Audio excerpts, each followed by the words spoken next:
Hello, ladies and gentlemen. My name is Leslie, and I am your wise woman for the Acknowledge the Dynasty podcast.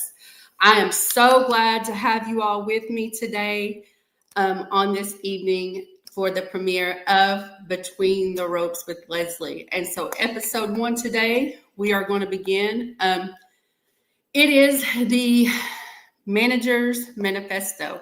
And if you didn't catch the hint by my intro of who we're going to talk about today, well then I'm going to educate you a little bit. So today's episode will be on none other than y'all. I'm going to say he probably has to be my favorite manager in this business. There is none other like right now. And I'm sure they were greats in the past. I've been a wrestling fan since I was 7 or 8 years old, and I have seen some great managers. But this man, y'all, is amazing. And that is none other than Paul Heyman. All right. Yes, let's give it up for Paul. He is amazing. First off, thank you. I had doubts. I'll be real. I had doubts about doing the show today, but I have some awesome sisters. I see got faith in the comments here. Thank you. She is amazing, y'all. She is amazing. And I love this girl, got Mimi in the comments, y'all. Thank you, Mimi. Hello, Nicole. I see, yes. Got Trell, okay. Got Lena, got Dalton, and thank you all. Got Nessa. Y'all, I would love to keep on going. Thank you for showing me so much love. Now, y'all gonna get me emotional, and I can't be emotional because you know what? Paul Heyman's not emotional. So we ain't gonna do all that. But just know I love y'all and I thank y'all. So the show is basically Between the Ropes. Okay, so what I'm going to do with it, this isn't going to be the only thing that's going to be on there, and it will not be the last time you see an episode entitled The Manager's Manifesto, okay? It's going to be something educational. You might get an opinion piece here and there. And in the opinion pieces, we don't have to agree. That's why we have the comment section. We can talk about it, right? So it's going to be just many different things. I want to talk about the business from all angles, from being a ref, from what the wrestlers, how they prepare, how they go about their training, their diets.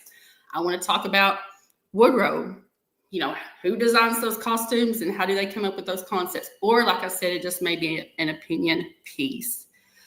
But nonetheless, I hope y'all tune in. Right now, I'm going to do monthly because it seems like it takes forever to get an episode and an idea. And I want it to be good for y'all. I don't want to present you all with trash. I will say, having said all that, if you see me look over it, yes, I will be real. I do have notes, y'all. Because if I'm going to give y'all the correct information, I want to make sure it's just that. I want to make sure it's correct. I want to make sure it's full. Especially if you are a new wrestling fan, I want you to be able to learn about these people when I do a piece like this, okay? So without further ado, also with the Manager's Manifesto, we're going to be focusing on iconic moments, their best feuds, what makes them unique, wrestlers they guided, whether it be guided to stardom, whether it be a championship or whether it just be some other form of notoriety. So having said that, of course, as we said, today's episode is going to be on Paul Heyman. Now, we can't deny this. Paul Heyman has had several iconic moments. So one of those moments, of course, being, what do we all know Paul Heyman by? 3 letters, ECW. And for you all that don't know what that is, again, newer wrestling fans, they may not have been educated, may not be around for this era, but that's Extreme Championship Wrestling. And this was formed, ECW was formed due when Shane Douglas, some of y'all may know that name, denounced NWA. So this was formed there. It was ECW was an innovative, hardcore wrestling promotion, and it launched the careers of like several people. Which included Stone Cold Steve Austin, included Mick Foley. Sabu was in ECW. We love Sabu. He was crazy. That was one of my favorite in ECW. You have Sandman. You have RVD. You have Tommy Dreamer. RVD, again, for those that don't know, Rob Van Dam, right? So you have and many others. You had Tommy Dreamer, who was given the moniker the innovator of violence. So again, extreme, right? Extreme championship wrestling. Now, Tommy, of course, was the cornerstone of ECW. You also had Raven, you had the Dudley Boys, you had Chris Jericho come through there, several other people come through there, and that we know now of would come through. CM Punk had a stint in ECW, and this all came about, of course, if we remember, ECW did merge with WWE, so we saw more WWE stars in ECW contests and ECW storylines. You did have Taz. Dalton said Taz. How can I forget Taz or not? Why is he not even in my notes? But yes, Taz. Why did I forget that, y'all? But so moving on, he also even further, he was also did some WCW, some other stuff, and formed a faction wrestling fans will know as the Dangerous Alliance. Now, this faction included the likes of Medusa, Bobby Eaton. If you don't know who Medusa is, think Alundra Blaze for WWE. So you had Medusa, Bobby Eaton, you had Arn Anderson, you had Larry Zbyszko. Look at those names. I haven't heard those names in a while. Have y'all?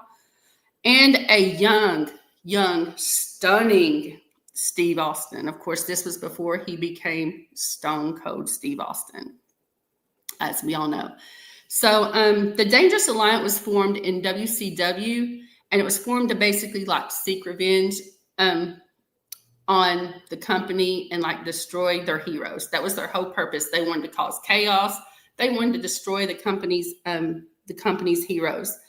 It was led by Paul E. Dangerously, who we know now as Paul Heyman, a young Paul E. Dangerously. And it was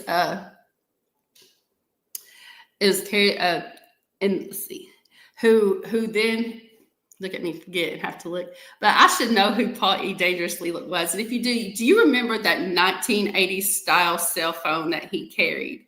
Now let's say Jim Cornette had his tennis racket, other managers had their thing they carried ringside, but Paul Dangerously had that gawky 1980s cell phone, y'all. Couldn't you imagine?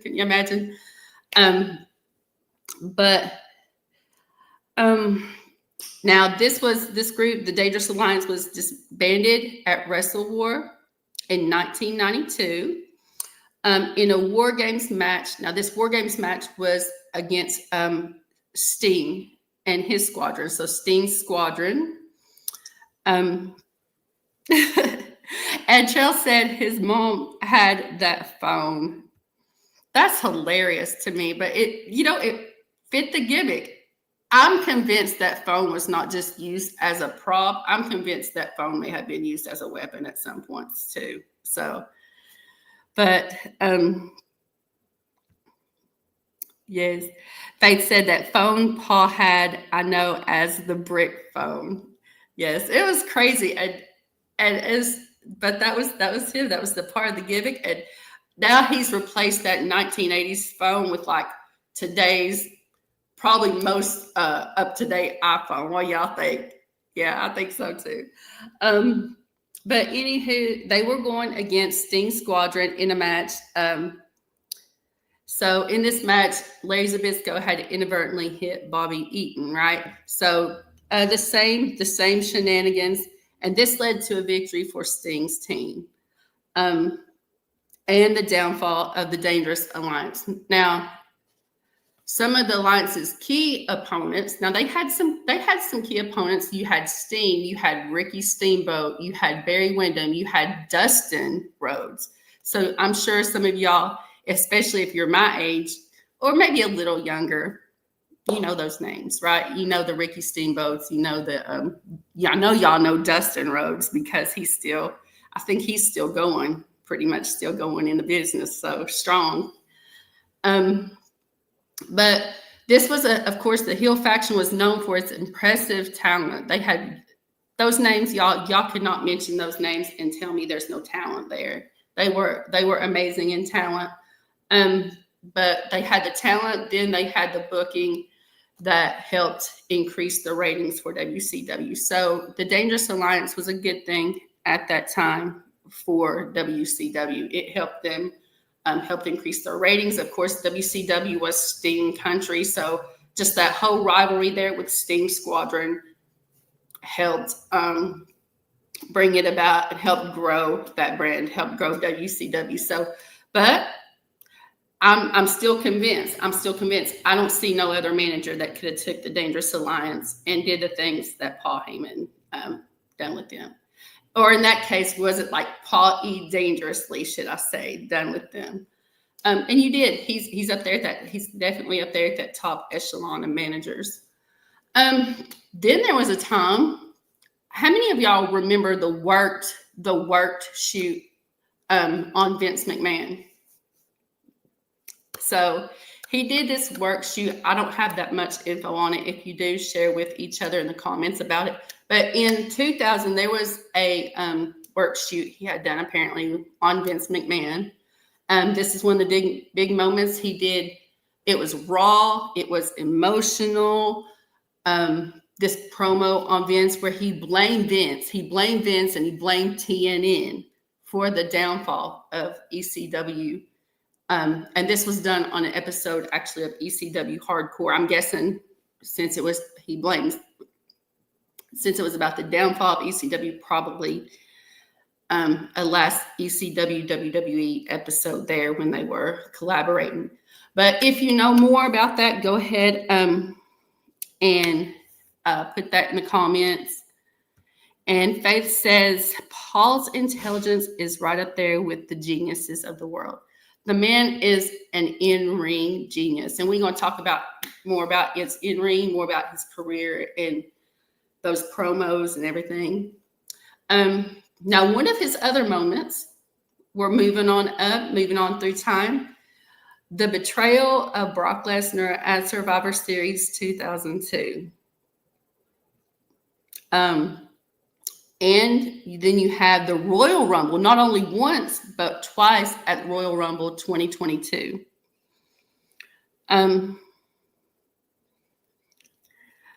TJ says, back to that promo, and y'all said, is that the one where Vince allowed Paul to deep fry him? You know what? From what I understand, if I can remember that promo, he says some horrible things about Vince, and that would have been one that Vince would have had to allow that. But it's Paul Heyman, so he may have just said it.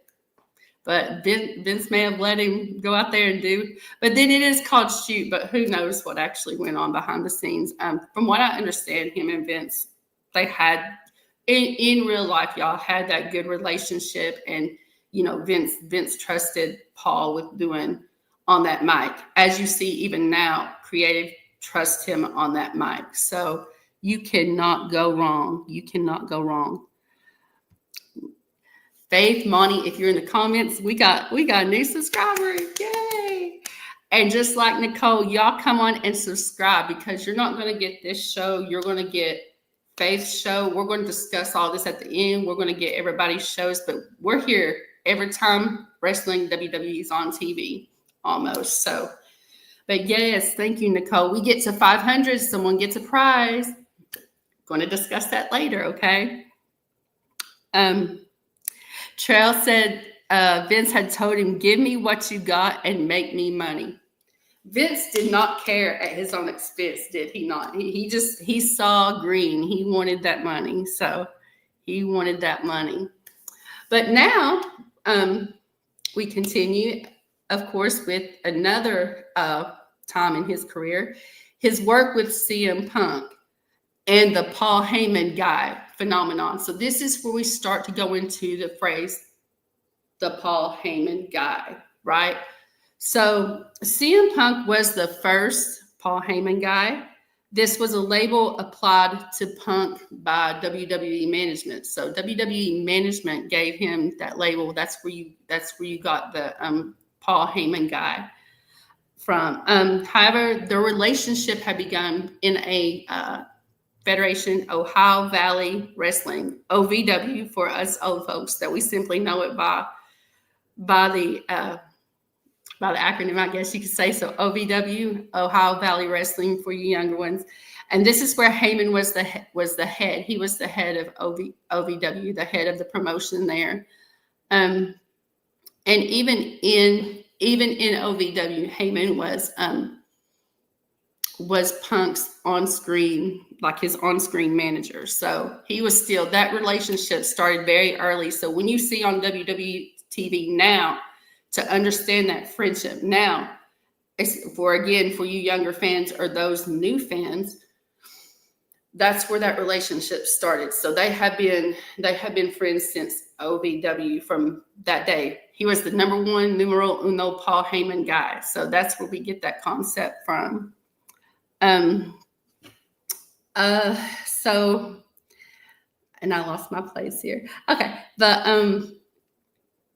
Heyman had advocated for Punk to make his main roster move. So he did a lot of advocating, right, for Punk to go to the main roster. He saw that raw talent in Phillip Brooks as CM Punk to go to the main roster. Because we have to remember, back in the day like that, you had OVW was even kind of a training ground for WWE. So that was just as developmental as like Florida Championship Wrestling, which is now pretty much NXT. So they would go in these prominent independents like that, and that's where they would find their talent at that time. Okay, Money, I see. Thank you all so much. But yes, and I hope if I'm going too fast, let me know. If you want to add anything, again, add that in the comments and I'll try to catch you, okay? But I just want to try to share some love and some stuff on my favorite manager as well. And like I said, if you see me looking, yes, I'm looking at notes because this is a lot of information, y'all, okay? I can't remember this. Leslie is getting on. I kid. But anywho, so they brainstormed together. They did things CM Punk did, and Paul Heyman. They brainstormed ideas together. They shared this friendship and this passion for wrestling. They had this passion, so they were instantly. I see it now. Maybe they instantly became friends because of this passion they shared, and they had brainstorming sessions, and they bounced ideas off back and forth. Can you imagine those first meetings with like Heyman and CM Punk, right? When they were discussing characters, I would have liked to have been a fly on the wall to hear those conversations. So I bet they have some stories. What y'all think? That's okay. Monty, you hear, sis? But that's okay. Now the Paul Heyman guy label, I'm gonna ask y'all a question. Would you think that label was meant to be positive or negative? I'm gonna give you a second to put that in the comments because I'd like for y'all to be able to participate. When I find a point, I can stop and allow y'all to participate in the discussion. So do y'all think it would consider a positive label to be a Paul Heyman guy or a negative label to be a Paul Heyman guy? And I'll give you like 5 seconds. N or P, positive or negative, it don't take that long to type it. So, okay. Monty says, I think it's both positive and negative. Okay. Both. Faith said both. Trail said both. I think it's both, depending on who you ask. Everyone isn't for everyone. And let's see, the honorary Oos. Hey, Trail. I said, it depends on the person that he's with. TJ says negative. If you already established positive, if you're already established positive, if you want to establish yourself. So we got different, Dalton even says both. So we got some different views. Well, so here's, let's see. So it was, from what I had gathered, I would kind of agree that it could be both when you look back on the history of it. But now it's considered, then it was considered to be a negative label by WWE management, because it made people believe that, Punk relied on Heyman for success. So have that label, it's like people would think, if you're a Paul Heyman girl, Paul Heyman guy, or whatever, that you relied on him for your success, and you didn't have it to be successful without him. Now, when it comes to CM Punk, we know that's false. We know CM Punk is phenomenal on his own, and has been so. But yes, so let's go on here and see. Faith says Paul was not trusted and had a bad yet powerful reputation. Being part of his camp could be seen as the person being the same. Birds of a feather. Okay, right, because most of those that were in his camp, if you look in the last few years, in the last decade or more plus, they were heel factions, or they were individuals that were heels. So in that presence, yeah, I think it depends on the superstar, what the storyline is, and what else is going on there too as well.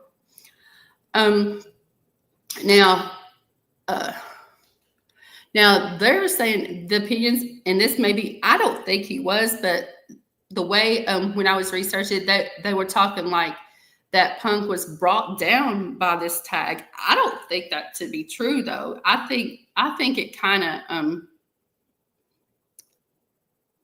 I think it was like with Punk that they meshed well. You know what I'm saying? So I don't think that would have been a negative thing for him, because we saw as well that Punk, when it comes to Punk, he could go and he can be on his own as well, that he don't necessarily need a manager. Now, I'm sure he was taught a lot about that by Paul Heyman. I will give Heyman credit for Punk's career, in Punk's career. Probably definitely had that influence on teaching him to promo, all the things that we know Paul Heyman is good with, right? So, but yes, so, but having said that, with the label, it continued. He went to the top, continued to propel CM Punk to the top, and he, Heyman considered him to be already one of the greatest of all time, CM Punk to be one of the greatest of all time, before he, from the moment he entered WWE. He probably saw that potential before he entered WWE. But being a Paul Heyman guy continued to propel Punk to the top. There'd be other Paul Heyman guys, right? As we know. So, and they would follow suit. Their careers, most of them would, some of them would blow up. Their careers would improve. And I mean that in a good way. I mean, blow up in a good way, improve, or they would become champions and, awesome in their own right? So let's see. We're going to go on the comments. TJ says, for Punk, it elevated him. I remember his feud with The Rock in 2013 and The Undertaker. Okay. Lena says, Heyman enhanced greatness, but he can't create it from scratch. The truly great ones like Roman, Punk, and Brock proved they could thrive with or without him. But I think he had a great hand in that. Okay, thank you. Let's see. Zach always got it, don't he, TJ? With today, National Cinnamon Bun Day. Okay, thank you, Zach. And some of Paul Heyman guys didn't pan out. Okay, that is true, Dalton. That's where you got to have guys. Listen, here's the thing about wrestling. You could be put with the greatest manager, the greatest mouthpiece in the business, a Hall of Famer. But there comes a time when you got to be responsible for your own career. And if you don't have it, you don't have it. But if they can't elevate, if a Paul Heyman cannot elevate you, come on, right? So, yes. So Faith says there is no doubt that being a Paul Heyman god soared you to heights, but he harmed his gods just as much as he helped them. Trail said Brock wouldn't survive without Heyman. Roman wouldn't be as beloved now without Heyman's guidance. And then you have Monty says Cesaro comes to mind. See, y'all teaching me some because, right? So, but let's see. I lost my place here. I'm so sorry. So Heyman would continue to his loyalty to Punk. And when he fulfilled his favor, okay, remember this favor we had. So Heyman would continue, of course, we know now in recent events, he continued to fulfill his favor, to fulfill his loyalty to Punk with this favor, right? With this favor that was,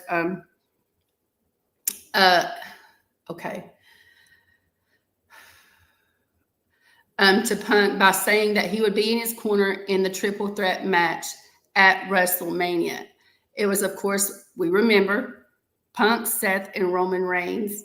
Heyman chose to be in, and in this, I was so pissed off because I was like, a little bit, because he chose to be in this corner of Punk instead of Man. Okay, so for those of y'all don't know, Roman. But you know what? It still worked. It still worked though, because in all seriousness, it worked to propel that storyline, right? So you have other names. Dalton, I think we may cover those if I get some time. Cesaro, Curtis, Axel, Ryback. Yes. Now one of his other roles we know as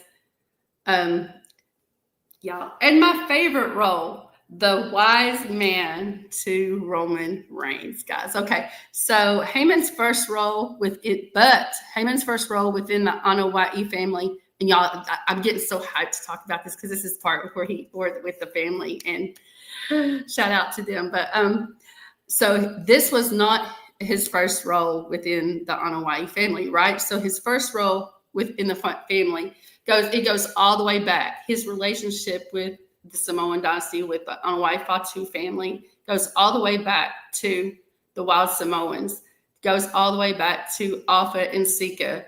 When Alpha and Sika decided to take this young 14-year-old Paul Heyman under their wing and bring him up in the business, right? So they basically, and that's what's so awesome. Side note, that's what's so awesome about this family is not only have they been champions, but they're bringing up champions, and they were willing to bring people into the business that showed dedication and heart and passion for it. And one of these people that they brought in was Paul Heyman, a young 14-year-old Paul Heyman, okay, who was going around and started out photography. He would photograph, ringside and photograph I can't remember if it was his own or if he worked for say a wrestling dirt sheet or something, as we would call them now, but like publications back in the day. But he was kind of like a ringside photographer is how he got kind of started. But the Wild Samoans took him under their wing, and he would ride with them all across like the Northeast to shows. And, gradually they would, I can't remember which brother, but one of the brothers, I want to think was it Sam? I think it was Sam would join them on their road trips and such. So they came in that way. So he would travel with them to shows all throughout the Northeast. He also served as the manager to the Samoan SWAT team. And of course, consisting of, that was Samu and Fatu, as Paulie Dangerously. And this was in WCW. And he would also bring the Samoan Gangster Party to ECW. So he has like a history. He has, and I'm sure there's more, but he has a history there. What he say, over 40 years, a lot of time with this family. So that's why he's so invested in this family. And I love that. I was so excited. But here most recently, we've seen him again be the wise man to Roman Reigns. Now, Haman began his role as the wise man in August of 2020. And this was after Reigns' return to WWE. And Faith says, love the SST, Samoan SWAT team. Wish Jimmy and Jay and like Lance, Jacob, or Zilla would reform them now. I have seen Faith, and you may know this too. They've kind of, when they were on the Indies, like in MLW, they kind of did something. I don't know if they called themselves that, but they did a very similar faction, like in MLW. And I don't know if they did it in GCW or not. I definitely know they did something like that in MLW. So, but that would be cool to see, kind of like Lance and Jacob and Zilla, or them come back in, and you have a faction there, to reinvent the Samoan SWAT team. I was trying to think of a word I could use, but that would be a good idea. That would be good. But yes, we saw him come back when we saw him. You saw where he says, that's not a prediction, that's a spoiler. And I was like, oh God, when he said that, I'm like, he's with Haman. Roman is with Haman. And then the camera pans over and Haman says what? Haman says, believe that. And then my little fangirl, I'm like, oh my gosh. So it was so good, y'all. We can't deny that them being together, that Paul and Roman was so good. I could go on about that for another hour or more, but no. So also, he did play the pivotal role in helping Roman, though, reinvent his character, because we've always said, when it comes to this bloodline story, you all, and the reinvention of Roman into the tribal chief, there are only very few people with the pen that are allowed to touch that story, or that had been allowed to touch that story. You had Paul Heyman, you had Roman, you had Joe White, Roman Reigns, you had, help me, Monia, if I want to think,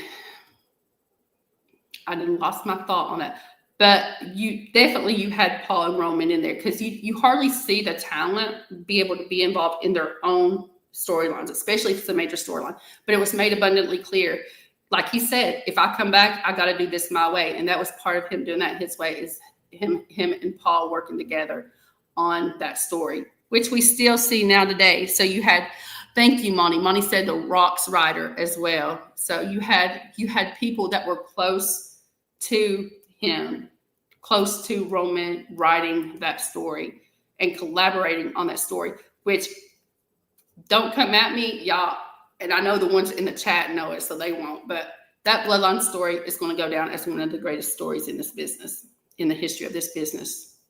I said it. Okay. But so of course, like I said, he played a pivotal role in transforming that whole character, right? And it's better, y'all. It's better. It's been such a fun ride since he became that tribal chief character. But Heyman had, of course, like I said, he contributed to bloodline scene stories behind the scenes. He appeared, of course, we know he's appeared ringside and in backstage areas as talent, because he's not only the wise man to Roman Reigns, but he's out there keeping the bloodline straight, doing his part, trying to, in a sense, yes, in my opinion, yes, he was Roman's wise man, but I feel like he was, through all that, intertwined, and he was trying to elevate the whole bloodline, which he did successfully. And even now, in my opinion, I think he is, because you're seeing the bloodline, how they are, those members, you're seeing how Roman is with that, how that character has evolved even more. There's no more wise men. So what do I do now? and we're seeing what he's doing. We're seeing, which I'm excited for. Okay. Anyways, but yes, that was some of his most iconic moments. And again, feel free to leave anything in the comments. But every manager has their best feuds, right? So, best feuds. Early in his career, there was the King. There was Jerry Lawler, right? Again, if you're wrestling fans, been in wrestling fans anytime, we all know who Jerry Lawler is. No matter if you've seen him as a wrestler, know him as a wrestler, or know him just as a commentator, right? We know who Jerry Lawler is. So early in his career, this was in continental wrestling. Again, we're talking back probably still kind of the territorial days, towards the time where territories were ending. Okay, so this is Continental Wrestling Association, and this is where Heyman had feuded with Jerry Lawler. So now his clients at this time were names such as like Tommy Rich, were Austin Idol. I don't even know who Austin Idol is, y'all. I'm going to be real. That's just, again, a research thing. Now, I do know who Tommy Rich is, okay? But you also had, in 2001, you had the Dudley Boys, and they had a storyline with The Undertaker involving the kidnapping of Paul Bearer from my understanding, during the ECW era. It seems like I kind of remember that, too. You have Brock Lesnar. Now, the partnership with Brock Lesnar is considered to be one of his best partnerships, right? That's what we know Paul Heyman with. That's one of the clients we know being what? His advocate. So, it's one of those partnerships, one of the most successful in Paul Heyman's career. He led Brock to conquering the Undertaker's WrestleMania streak, right? Yes, so that was a big deal because it was like 21-1. Undertaker, let me make this clear for new fans. Undertaker did not get beat at a WrestleMania, and Paul Heyman and Brock Lesnar gave him his first loss. Gave him his first loss at WrestleMania. So, wow, to be the person that gave the Undertaker his first loss, y'all. So then we talked about earlier, right? CM Punk. Now they did feud, began in 2013. Had great in-ring competition, great promos, controversy, anything you would ask in for a wrestling story, right? So it was fueled by Paul's desire for revenge. Revenge is a good motivator, is it not? Revenge, but this was fueled by a desire for revenge by Punk against Heyman for his betrayal at the 2013 Money in the Bank PLE. So I do see a comment here about The Undertaker. Trell says, when Brock beat Taker, that sealed it for Heyman being the GOAT. You know what? I think that too, because like I said, no one beat him, right? So I agree with that. That probably was one of those things that definitely sealed it for him being one of, I'm going to say, the greatest of all time. I have my favorites. I love Paul Heyman. I love Jim Cornette. Bobby Heenan and my manager's top echelon there. My manager, Mount Rushmore, if you will, up there.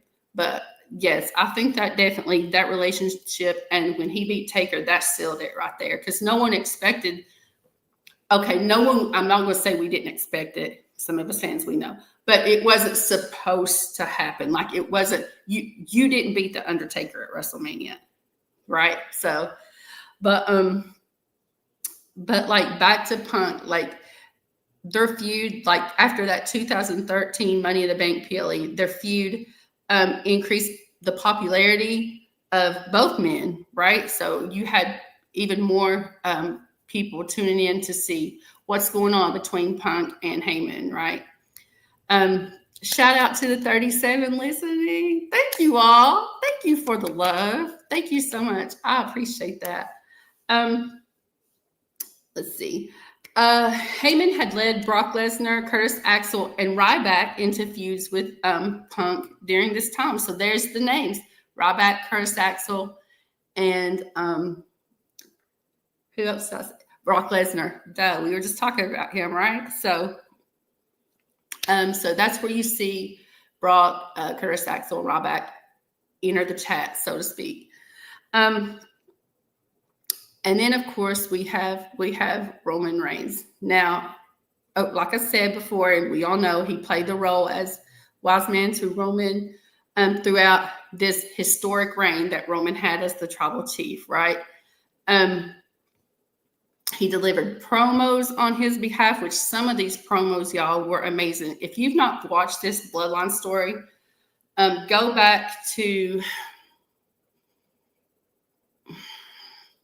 Monty, post that for me, that pay-per-view on there. I cannot remember, y'all. It's nerves. I'm sorry. I can't remember none of my stats. That's why I should. But y'all need to start watching at the beginning of this Bloodline story and watch Paul Heyman's work in this story. Again, it's chef's kiss, right? Like he delivered, like I said, delivered promos. He did backstage segments, in-ring segments.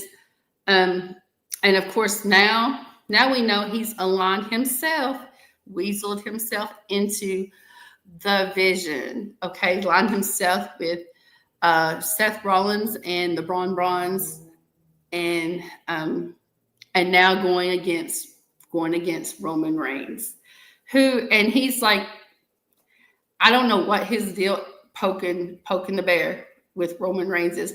Dude, Paul, you've already got choked out once. Leave my OTC alone, because he may not be nice next time. I'm just saying. Anyway, moving on. These feuds and associations elevated his clients and put them at another level as well. So, yes, we'll start watching the Bloodline story at SummerSlam 2020. Yes. What was it? You'll never see it coming, or something like that was like the catchphrase of that SummerSlam. So Trail says Braun Breaker will benefit the most in being in this stable with Heyman. You know what? I agree with that. As well too.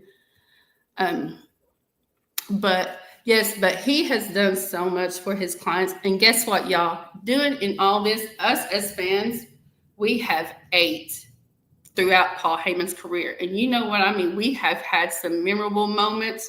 He has pissed us off. We have been like, oh my God, I can't believe he said that. And in all the same time, we're sitting here like, that dude is the coolest ever. Like ever.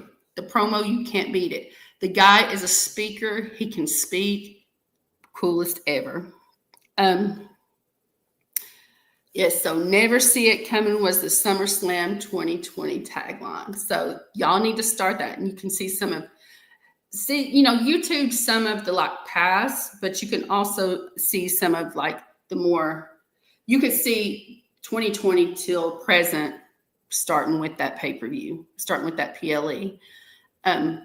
Y'all do it. That's all I'm gonna say. Do it. So, of course, like we said, we talked about some some wrestlers he managed. You had Tommy Rich and Austin Idol in Continental, right? Continental Wrestling Association. You had Austin Idol, Dennis Condrey, and Randy Rose in the AWA. Is anyone of us on chat or in listening, y'all old enough to remember AWA? Good times. Again, that's where you're going to have more your territories, in and of territories, etc. He had the Dangerous Alliance in WCW, right? He had the Dangerous Alliance in WCW. You are very welcome, Mimi. I want to try to, when I do something on like a personality, I want to try to get it right. And I want to try to give you all the most information that I can. Because if you haven't been a fan for a while, or you're a new fan, like y'all didn't know about like Continental and AWA and all that. Of course, again, me being a little older and me being around wrestling fans and family that were wrestling fans, I had at least heard of it, but I'm learning too. So cool. But moving on, you had Sabu, you had Taz, you had Jimmy Snuka, NECW, you had CM Punk, Brock Lesnar, Charlie Haas, Curtis Axel, you had Big Show, Cesaro, Shelton Benjamin, Ryback, Kurt Angle, Roman Reigns and the Bloodline, Seth Rollins and the Vision, all in WWE or its affiliates. When I say affiliates, I mean like when when WWE and ECW came together, basically. And so that's what I mean by any other affiliates, by anything that WWE would have worked with at that time. Now, if you're a new fan, you may be like, so big deal, Leslie. There are other managers out there, but what makes Paul Heyman unique? I want to see y'all's thoughts. What do you think makes Paul Heyman unique? Because I'm going to share with you some. He is unique in the way that he can draw any reaction. Y'all, the man has made me laugh. He has made me mad. I'm like, are you serious? And probably be laughing the next breath because it's just so, he's just good like that. And it would tickle me if he would actually listen to this sometime. I would like, I hope he would be flattered, but yes, he's awesome, and I want to give him his flowers. But yes, he is unique in that he could draw a reaction. You see it plainly when he's like at an arena and he starts to talk, right? From the introduction, you are saying it along with him. Ladies and gentlemen, my name is Paul Heyman. And so Trail says, unapologetic, never afraid to bet on himself. No. Dalton says he makes me laugh, sometimes mad. He does. But yes, so he is amazing and articulate speaker. Y'all, if you hear anything outside of wrestling, like if you hear him conduct an interview, say at a conference or on TV, the guy can talk. And it's just not on that microphone in the ring. He is articulate, uses the words, just is a good speaker. Monty said it perfect. He is an orator, and his facial expressions and his emotions are on point. Exactly. So he has a raw, controversial, provocative style, and I think that's what we all like. We like the controversy. We like all that. The way he just presents everything raw and real. Someone I think it was probably Trell that said unapologetically, I ain't sorry. You mad? Stay mad. You want to cheer? Okay, well, whatever. But unapologetic. And I love it, y'all. I love it. He is the ultimate opportunist. What do we say? He's going to go where he could get his bag, right? He's going to go where he could get his money. Give him his money, right? So if there's an opportunity to elevate himself to be on the side of a champion, on the side of a champion, on the side of an up-and-comer that he believes is going to be great, he is going to be there. He is going to be there ready to stand alongside that superstar in the storyline, ready to just weasel his way over there and and get his spot, right? So I don't think we're ever going to get tired. I'm not going to get tired of seeing him, no matter who he's with, whether I just boo him and yell at him and cuss him out, or whether I'm just cheering, laughing, and so on. Just provocative and real, and and controversial, and will straight up just tell you unapologetically who he is. Awesome mic skills. Yes, Dalton, the mic skills can't be topped in my opinion. But he does elevate those champions and anyone that he works with and is around, even those opponents, right? Someone has to be on the receiving end of all that. Now, y'all, so that is a basic rundown of his career. I'm sorry, I may be a little nervous, so I went a little fast, okay? But we're going to have some fun with this next little segment. It's what I like to call catchphrase corner, okay? And, you know, you all can help me as well. But what are some of your favorite Paul Heyman catchphrases? You have, of course, you have his intro, right? Ladies and gentlemen, my name is Paul Heyman, and I am the da-da-da-da-da of the da-da-da-da-da, da-da-da-da-da. And most of the time we're doing what? We're saying that mess with him. But what is the significance of that? He wants to get your attention, right? He wants to let you know straight up. If you don't know, he wants to let you know who he is, and you're going to, pardon the pun, but I kind of mean it not as a pun either. He wants you to what? Acknowledge him, right? Forget acknowledging Roman Reigns, which no, Paul, that's what we will do.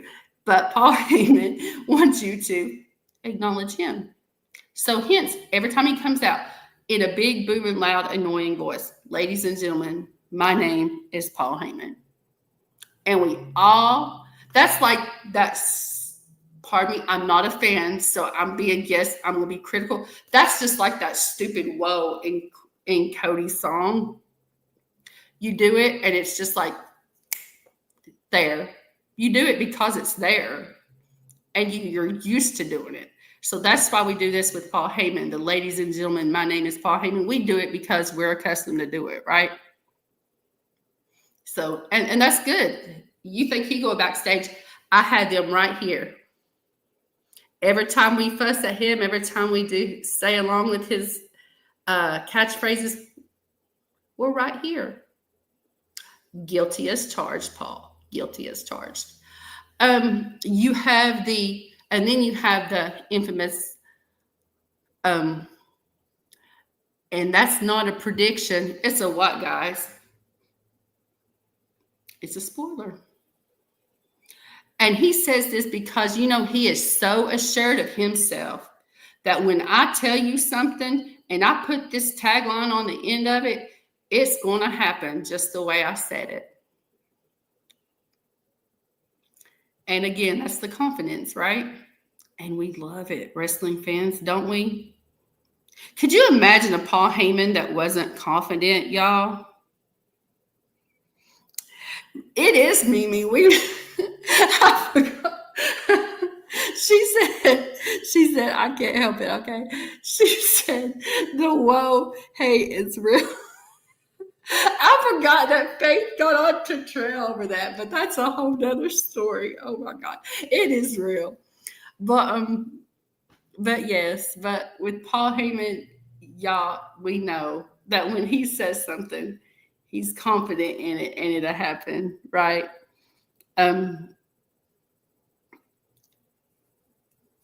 It's you know, it's something real when you can have that audience right there.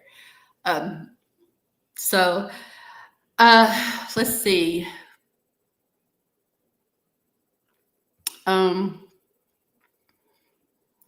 Also, let's see. Okay, also you had the phrase, I'm the one in the 21-1. Of course, what we talked about earlier, he's referring to that one loss The Undertaker suffered at the hands of Brock Lesnar at a WrestleMania. And I'm going to ask y'all this. There's another one that he come up with. Do y'all know how Devon Dudley, his catchphrase is what? His catchphrase is testify, right? The word testify. And Paul had helped him come up with that because, of course, Devon being what I call a PK. And if you church kids, you know what a PK is because that's a preacher's kid, right? So that is just some of the some of the catchphrases Paul Heyman has. TJ said, "Woe will never exist as long as I'm here on the island." But no, so that is some of the catchphrases Paul Heyman used. And it's just a way, it's just another form of his character, y'all. I love it. I love it. Acknowledging I'm a PK. So yes, that was where Devon, where Paul came up with that. Testify, right? Because of course Devon was a preacher's kid. So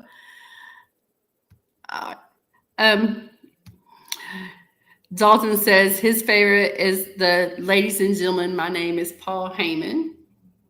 So yes, because that's the first time again he's coming out and he's getting your attention and he's demanding that you listen. Basically, he don't come out. Notice he don't come out and say, "Ladies and gentlemen, my name is Paul Heyman." We'd be like, "What the heck? I ain't listening to this sucker," But he's come out there and he's like, "Ladies and gentlemen, my name is Paul Heyman," and you're like, "Okay, what you got to say now?" Right? So, oh goodness, guys, this is so much fun. I love it. But, so now let's go to face or heel. Let me go to that. I have little segments that I'm trying out throughout the show because I want to get so much in and I want to have fun with it. And I want to banter with y'all back and forth. So let's think face or heel. Now we know what the traditional thing is with face, right? A traditional face is a baby face, kissing the babies, hugging the fans, slapping hands. Cody. Okay. To me, he's still, and this is no hate, but they're portraying Cody to me still as that traditional baby face. Because the way you interact with the fans, and that's what they're supposed to do. And then you have your heel, which traditional heels are bad. They are these bad guys and ladies that commit these dastardly deeds against our good guy baby faces, and we hate them. That's not the case no more, though, is it? You have, and I can't, this term has probably been around long, but I haven't heard it till, well, yeah, I have. But tweeners, right? Tweeners. You're not a good guy, but you're not a bad guy. You're just a little bit of both. Okay, I'm going to acknowledge the fans, but I'm still going to be a hot mess menace. And you're going to love me for it. Roman Reigns is your example. So having said all that, so what do you think about Paul Heyman? We know he's an awesome heel, right? So what do you think? Could you see a babyface Paul Heyman? What do y'all think about like heel or face Paul Heyman? We know he's awesome as a heel. In a traditional sense, let's go with the traditional definition. Could Paul Heyman ever be a babyface? What do y'all think? This is basically your segment, part of your all segment too. So feel free to chime in. Is that like with Paul Heyman? We know, I have a feeling that he's better suited like he is as a heel. Now when it comes to his booking, I don't think it's confusing, but you turn that around. I'm going to try to book him as a babyface. I'm going to be like, what the heck? Monty has a meme that we use in our lives that she could use, and I'm not going to repeat it. But basically, if you try to turn him babyface, I would look at you. I would want to look at you, and I'll be like, what are you doing? This makes no damn sense whatsoever. So no, y'all are right. And I agree with that. I cannot see that man as no baby face. I don't think he even knows what the word baby face means or good guy means. And you know what's cool though, because that's usually the people that in real life are the best people. But that's been my experience.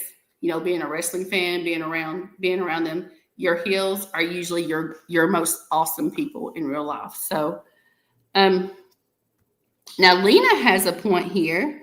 She does say Heyman can pull off both, but his legacy lives in the heel role.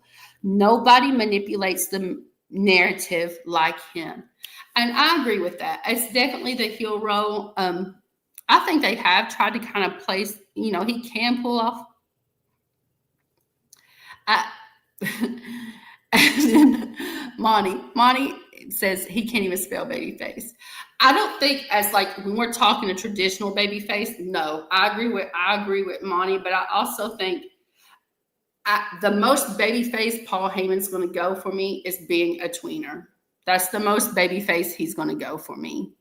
And big ups to Lena for hers from Mimi. Yes, Lena, y'all. Let me tell you something about Miss Lena. I love Miss Lena, but when she does not talk mess when she comes out. When she has a thought, it's a thought, and y'all listen. Always say when the author writes, read, listen. Right? When she speaks, listen. So she's got some good views. I agree with Mimi. We love Lena. Thank you, Lena, for the support. But I just want to do that fun with y'all as far as like the catchphrases and the face or heel, as opposed, you know, to traditional baby face or heel. So I do think I agree with you all. He looks, you know, he's better as a heel. But let's say this. Let's say for argument's sake, what would a babyface Paul Heyman look like? What would that look like? What do y'all think? I could see him maybe tagging hands. I don't see him. I could see him probably the verbiage in the ring. The promos might be a little more fan friendly. But Monty says boring. I mean, but because do we really want all that from Paul Heyman? Because we as wrestling fans know better, right? We wouldn't believe it. That's the key word. Is it not Monty and Dalton? We wouldn't believe it. And that's the point of wrestling, right? That's the point of sports entertainment, is to create this illusion that this is real and we're telling this story and we're getting immersed, and it would just not be believable, right? It would just wouldn't be believable. So we're not going to be invested in his character. Can y'all agree with me on that?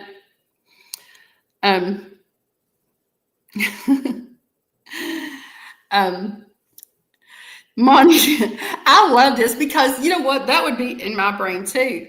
She said, I'd wonder who the hell he is trying to scam, and I'd wait for the turn. Would that not be? She just spoke for all of us, guys. Would that not be us? I love it. I love it. All right. So we talked about like what he would be if he was a baby face, and I agree with y'all on that. I wholeheartedly agree with y'all on that. Now, who do you think is Paul Heyman's? And I love this interaction with y'all. Who do you think? And I have my thoughts, but let's really think about it. Okay, let's not go on. Let's really think about it, and let's put our fandoms aside. Who do you all think is his greatest client or champion? I know who I would say right off the bat, but I got to take off my fandom hat and I got to analyze, really think about it. In the meanwhile, I'm going to go to Lena's comment here. Babyface Heyman would feel like a voice of justice and redemption, not power and manipulation. Ooh. If they did that right, Lena, that might be good. That might work. I'm going to give that some thought. I'm going to chew on that a little bit. That might give it some thought.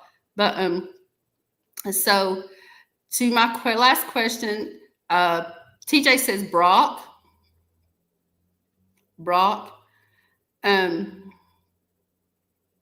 Now Dalton, we can talk about in general because his career spanned a while, right? So yes, whatever you want to bring up.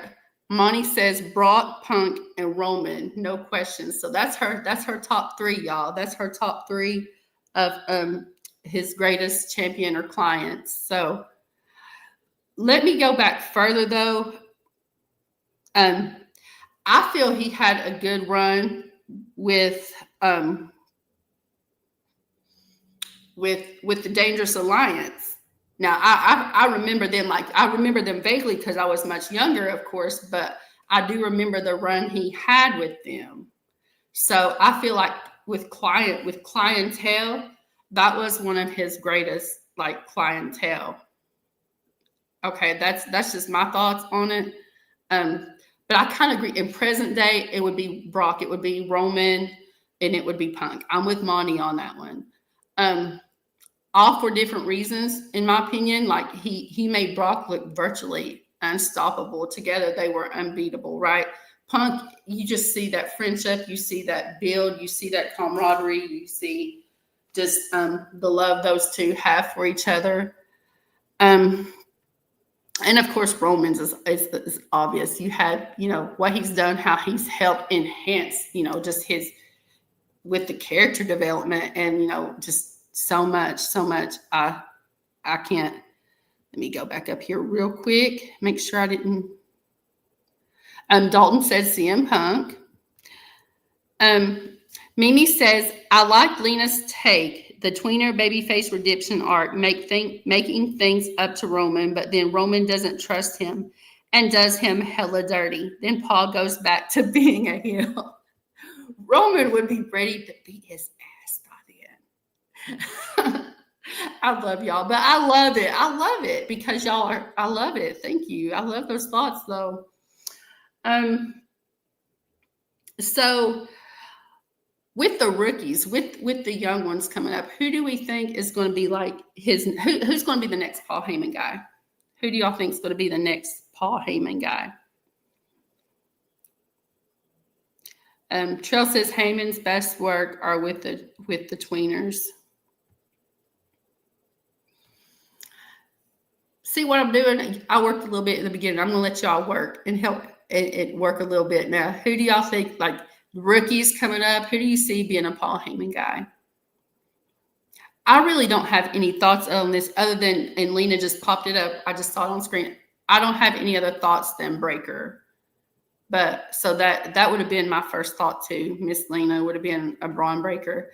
But that we know Braun, you NXT fans, who do you think from NXT would make a good Paul Heyman guy?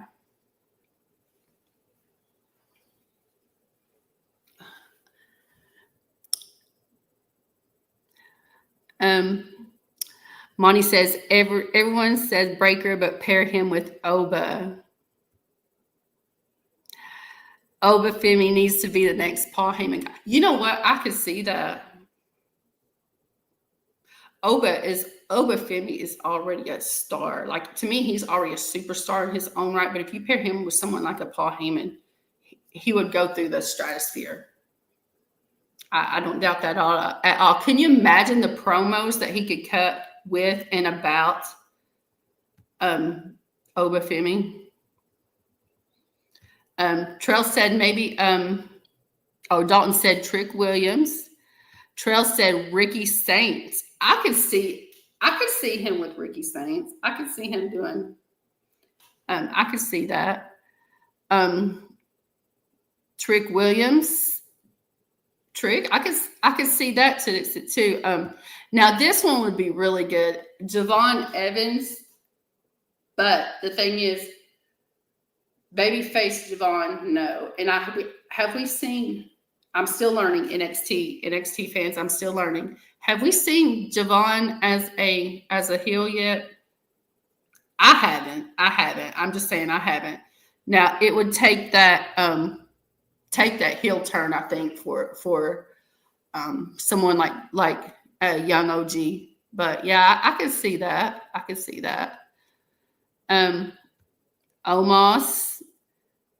Omos, that would be a good one. I still would want I would still want O, but almost though before almost though, when it comes to as far as this question goes. But Dalton says, here is my wild card name, Tony D'Angelo. I'm familiar with Tony D'Angelo a little bit.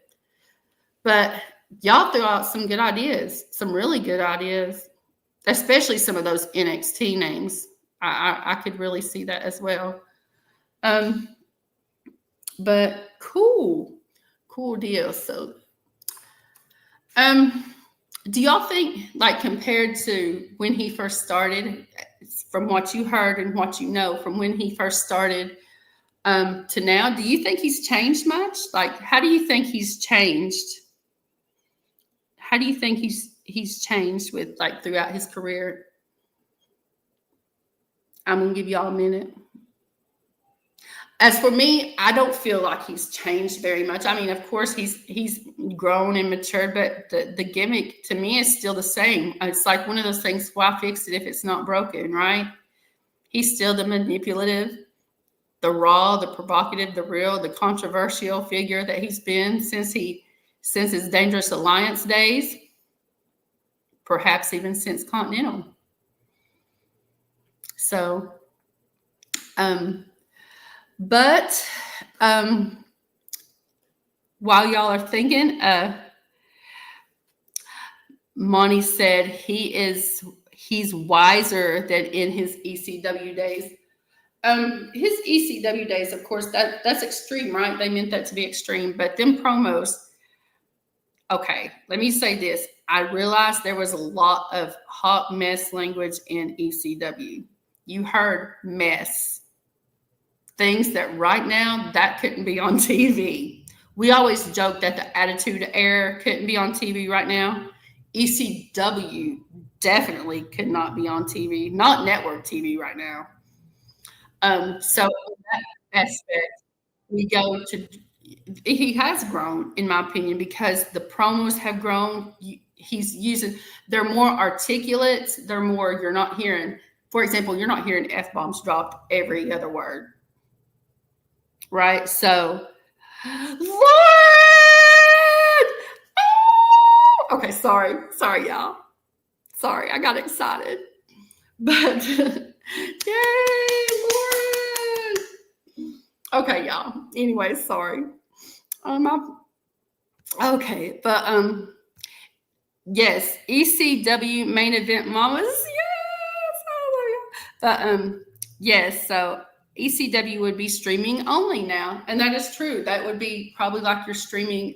What is it, like Trill TV? Is it something that where you have GCW, where you have MLW? That would probably be one of those things where you would see that, right? So, yes, now that's probably where they would be. Trill says Heyman's method had changed over the decades. At first, it was being elite and controversial. Now he's more calculated and stays 10 steps ahead. Okay, I see that. And this is why we have y'all. This is why I let y'all shine. This is y'all's shining moment. I agree with that. Monty says ECW would have to be put behind a paywall. Right. So again, and that paywall probably in the form of a streaming service, right? So again, like Triller, is it Triller? Am I saying it right? Triller, Thriller, or whatever TV where you find all those other indie feds now that do crazy stuff. By the way, I've watched some GCW. It gets crazy. Paul's still a leech though. Now, okay, and the mamas are saying they might be on Tubi. I've heard of that, but I'm not familiar. I've not watched anything on Tubi before. So, to be honest, but that's a possibility. Anything streaming and such. So, that would be a possibility for them as well. Oh my goodness, y'all. So, do y'all have anything you want to talk about for a couple minutes? I want to leave. The thing I want to do for the show is y'all come with your questions. I may not know it, but someone in chat may, or we could find it out, or if you want to know something about me or ATD, I know Humble Roses has the hot seat. I'm all up for the quote unquote hot seat. So feel free to ask your questions. I want to give y'all some time at the end of each show when I do a show to allow that. You could always DM the ATD account your questions and just put in that subject between the ropes. And I would be glad to do that for you all. Let's see. Charles says he's a leech now to make sure he's acknowledged as the GOAT. No longer about money. It's about his own legacy. He's ready, yeah, because he is getting up there too. So he's getting up there and he's beginning to want to solidify his own legacy. I see that. And notice every move is calculated. Isn't that what someone said earlier? That it's like he's more calculated when he's making his moves now. It's not so impulsive or sporadic. It's even the character, right? Even the character is calculated. I guess that's a good word to say. But yes. But okay, guys. But again, feel free to, and I'm doing this. I'm going to end up doing this under an hour and a half. Good deal. Guys, I am humbled. And I thank you so much. I was so nervous. I almost canceled it. But thank you for the 67. And I know there were more in the chat earlier for showing up for me. You all could have been somewhere else. I know, for example, we have one gentleman on here. It's his birthday weekend. He did not have to come on here. I would never expected him to come in because I know he wants to celebrate. But to give me that time, I appreciate it. If you are in Culture Clash Network, I love you dearly right now. And those that weren't able to be here, y'all still supporting ATD, and I love it. And I wish you all, hope y'all are having a good day. But anywho, in closing, with ATD, I think I'm going to start.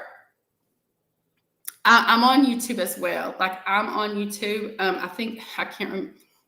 Gosh, I'm tired, and I'm on YouTube as well. So look for me on there. I think it's at Leslie ATD. But you can find ATD, of course, here on YouTube. Guys, subscribe to the ATD YouTube account. Once we hit 500, we are giving away prizes. But I'm not giving them away. I'm not just a giver. Y'all got to earn it. Get me to 500 subs, okay? You can find us on X. If you're on X, you're there at ATD Podcast 23. You can find us on IG, _the_dynasty. You can also find us on TikTok, Threads, and all across social media. Also, let's see. Faith and Monty, if y'all want to put your stuff in there. I think, Faith, correct me if I'm wrong. I think it's October 11th. Am I right? I'm not for sure on the time. She can post it. My ex is at Leslie D 2022. Yes, and Trail says my button. You know what, y'all? That button would look nice hanging up right here on my office, and then I ship it off and let Monty have it up in her room to display, and then I ship it off to my other girls and let them have it for a little bit, because it's all of us, right? It's all of us. Okay, thank you, Lena. You absolutely crushed it on your first podcast. So, I love you, Miss Lena. Thank you, guys. Thank you so much. Again, Faith is going to have an awesome episode of Talking Tea on, again, correct me, Monty, if I'm wrong, or if Faith isn't here to do so. I think that's October 11th. She is going to have on there the men of CCN, our awesome men of CCN. Ladies and guys, come and do that. She's going to be talking about men's mental health. So not only will it be good for the men, but it will be good for the ladies. Because I know, ladies, we have boyfriends, we have husbands, we have brothers, we have uncles, we have cousins, we have best guy friends that may be struggling, and you may hear something in here to as to how to support them through their struggles.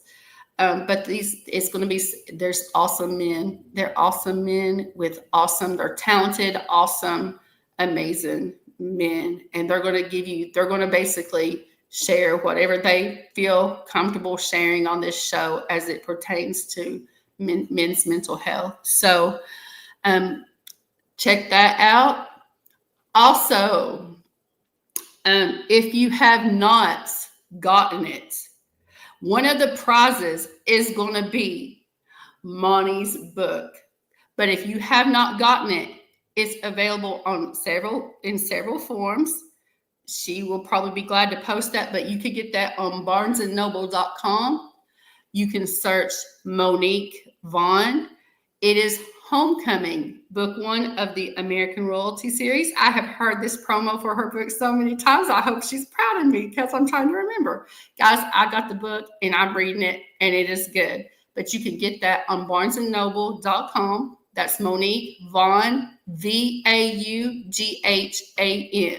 Okay, Monique Vaughn. And yes, we did it.